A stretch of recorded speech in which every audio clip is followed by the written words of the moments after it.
Honestly, I should have done more fates.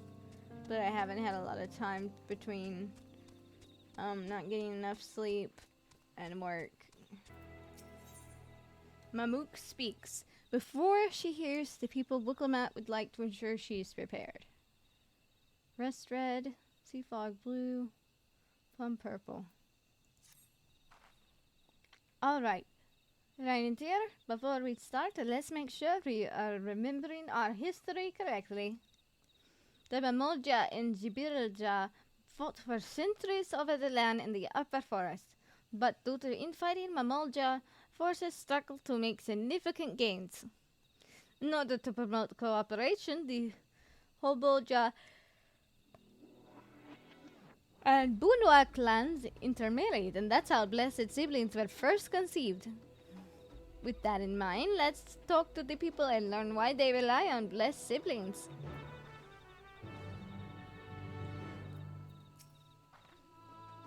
What is it? There are still people we haven't spoken with. Alright, yeah, okay. Strict. Blessed siblings promise us more than strength. They promise us the sun. This forest is dark and inhospitable. When given the opportunity to live in Tuliola, most of our people didn't think twice. Still, this prospect of being among so many outsiders was intimidating, enough to keep many of us here. Blessed siblings are meant to deliver us from this accursed forest, to lead us to the fertile land above, where we might make a place for Mamolja to abide in peace and plenty. So, you desire a fertile land, one that's all your own?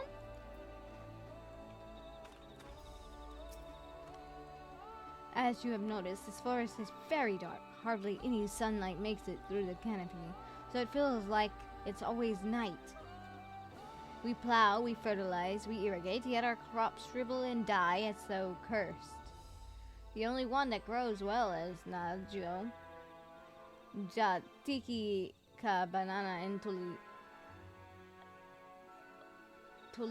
Torali. Try living on that and a little else for a few centuries and see how you like it. A forest where nothing grows. It's not hard to imagine why you'd want to leave.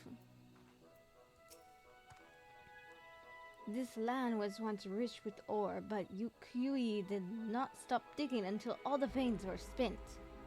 The meteorites are only good for so much.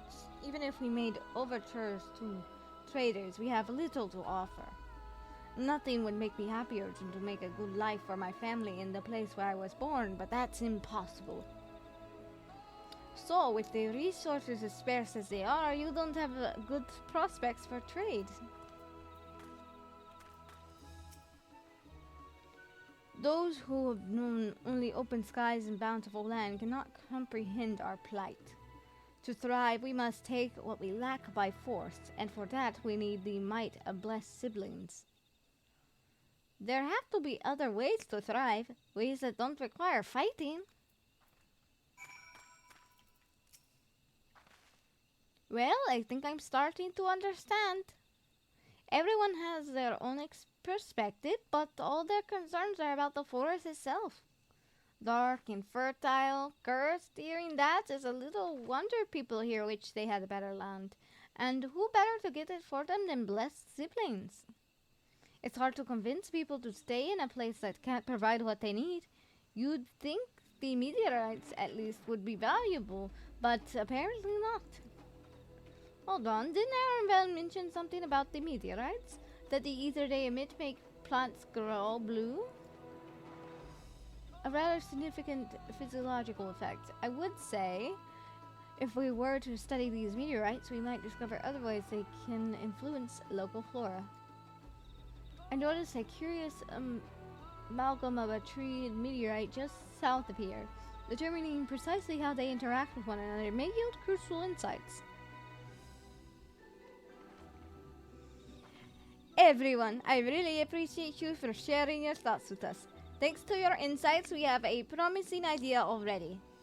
We just need a moment to investigate it further, so please bear with us. We'll be right back.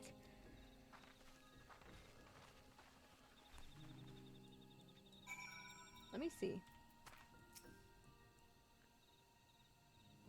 Trust me, if this forest had anything else others might want, I would have found it by now. We who live in this forest have precious little choice. We have to fight if we want to do more than survive. This forest rejects us from our doomed crops to those unnatural meteorites. The signs are unmistakable. We've long since given up on anyone understanding our plight. I'll watch over things here while you're away. Go and help the third promise however you can. Okay.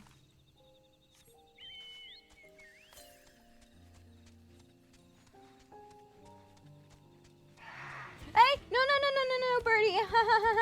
Murder bird, no. I'm good.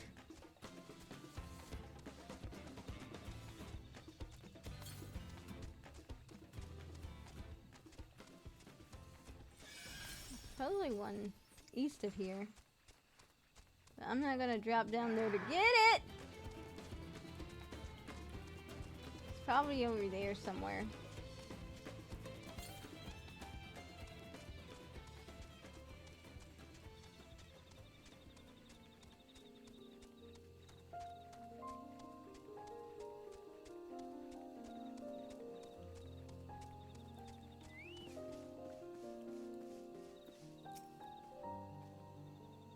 At first glance, this forest seems a haven of mysterious beauty, but the reality of living here is quite another matter.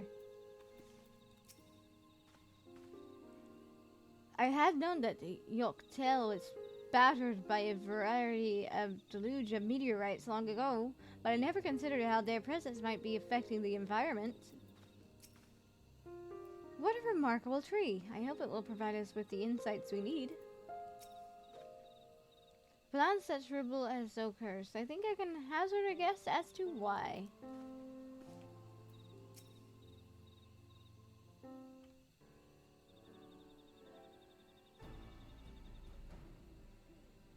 It really is incredible how a tree could support such an enormous boulder. The meteorite's ether emissions are palpable, even from this distance. Seeing this again makes me feel more confident in sharing a theory of mine. I suspect that only plants with an etheric affinity to these meteorites can thrive in this forest. So, if the gargantuan trees that create the dense canopy would by necessity possess the same affinity, as well as the aforementioned Nalju tree? Indeed, I should like to analyze samples of meteorite before drawing any definitive conclusions, however. I carry with me a few devices that will aid in this endeavor, but perhaps you and Kryle could lend your expertise as well?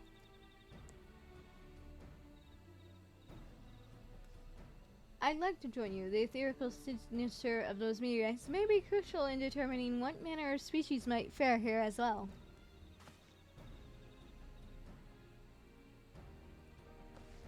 I think I see what you're getting at. If we can prove to them the cursed forest isn't quite so cursed, maybe the people won't feel like blessed siblings are their only solution. So, how can I help? Want me to climb the tree and break off a piece of the meteorite for you? There are plenty of fragments on the ground already. It should be enough for our purposes if we gather about 5 pieces each. Even better if those fragments are gathered from disparate locations. I will collect your pieces once you have them. Alright, time to gather meteorite shards.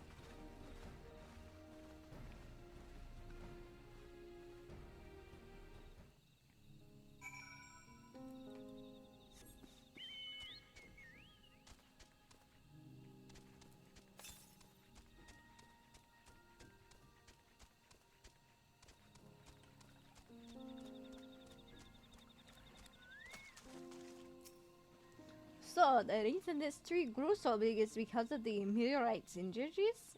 Yeah.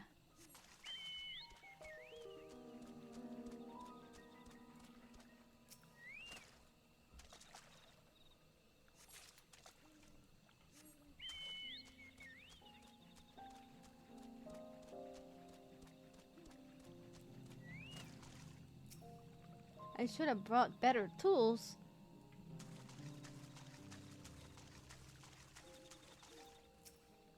The more fragments we gather, the better.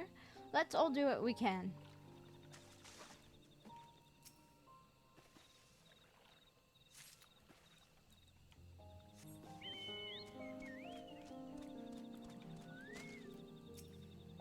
Too big for our purposes, but a shard of it might do. Erenvel, if you would.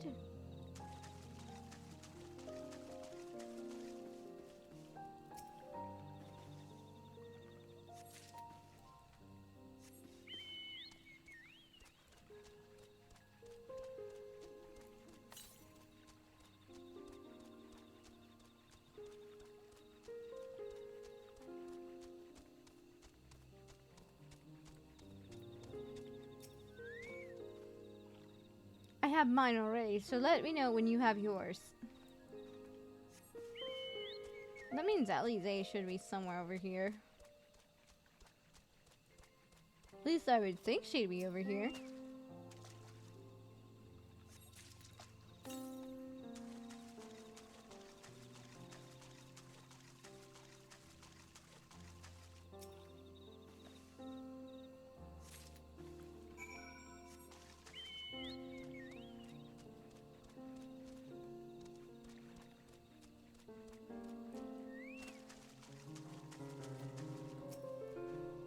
Did you find your fragments?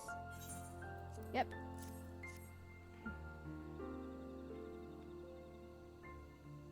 Much obliged. Alphanocryl and I will combine the gathered samples and conduct an analysis forthwith. Determining the wavelength may take a little while, but I'm hopeful that our efforts will bear fruit. I'll tell my sister to await our arrival at Moxtural Zoo, so go and meet her there. We will return with our results as soon as possible.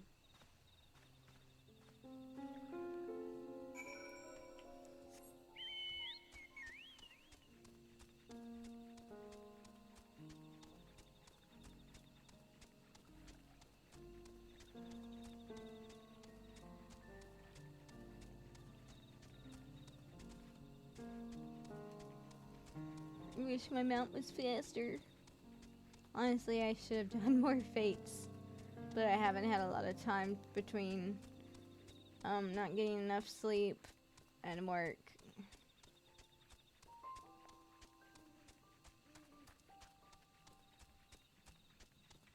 So we're just gonna run.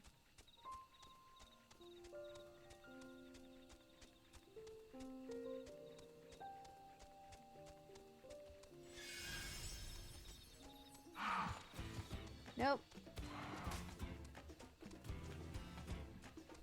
I'm good. You don't need to chase me. I don't think I'd be tasty.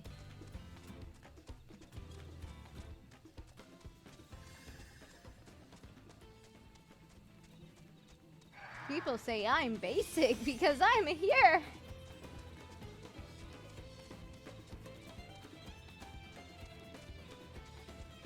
Alright, so if you... Okay. If you can truly help us, I'll wait here for as long as you need. I remain here out of deference to Milaja as the mother of our chosen one. Her wishes deserve to be honored. Honestly, I don't know what I hope to hear. I don't think I trust the third promise yet, but if she can offer us some tangible hope, then maybe. Many are reluctant to trust the third promise, but all agree to wait for her return. That alone gives me cause to hope. We've done all we can. The rest we must leave to Kona and the others. I don't know the first thing about those Charlian devices of his, but if they can be of help to Mamook, I'm glad he has them. There's hope for this forest yet, Reinetier. I can feel it. I'm probably gonna go with the red. Ooh, we're almost done. We're so almost done.